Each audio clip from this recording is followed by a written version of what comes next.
You mentioned that the president voted by mail, and this isn't just a matter of hypocrisy because he's been on a tear against mail-in voting, especially with his defeat in the 2020 election, where he blamed that. But now, with the SAVE Act, which is being debated in the Senate right now, and Donald Trump has said he will not sign any legislation until that bill is passed. That bill obviously is terrible on a number of fronts, requiring proof of citizenship to vote, which is very different than producing ID, your driver's license, getting your birth certificate, getting your passport. That's time consuming. It's expensive. Most people don't have a passport. Some people's names don't match their birth certificate, especially women who have been married, who, got married, for instance. That's, I think, been talked about a lot. But a new addendum that Senate Majority Leader John Thune has put into the legislation would ban mail-in voting across the country. So Donald Trump just did the thing that he wants to take away as a right for everybody else around the country. I know that MAGA does not care about Donald Trump's hypocrisy. They'll still talk about family values, even though he's been married 3 times and had affairs. But there is some sort of a disconnect here, right? That perhaps, lawmakers who are debating this might be hearing from their voters, because Florida is a red state and they love mail-in voting. I don't think they'd be really happy, especially all the seniors that rely on it, if that right is taken away.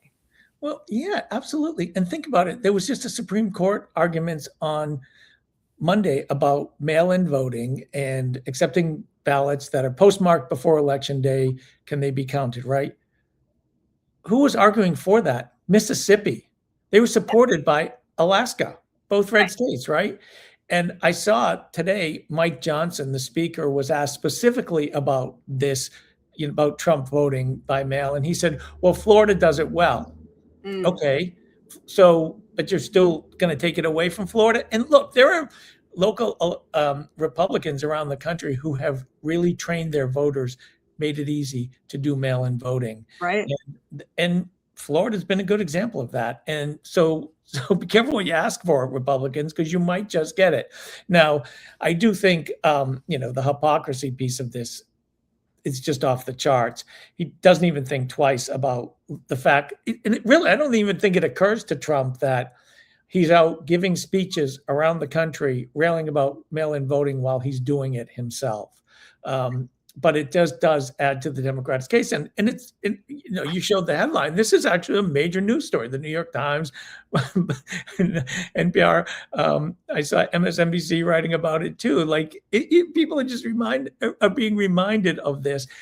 Again, against a backdrop of a president right now who seems completely out of control, has no idea. I mean, I don't know if you saw the article today that apparently they show him a 2-minute video every day about what's happening in the war. And that's right. Just full of big things blowing up, maybe AI footage. But I mean, that's the level that our president is at for understanding what he is doing in the most complex region in the world. Right. And I do think, it adds to the kind of angst that exists out in the world right now.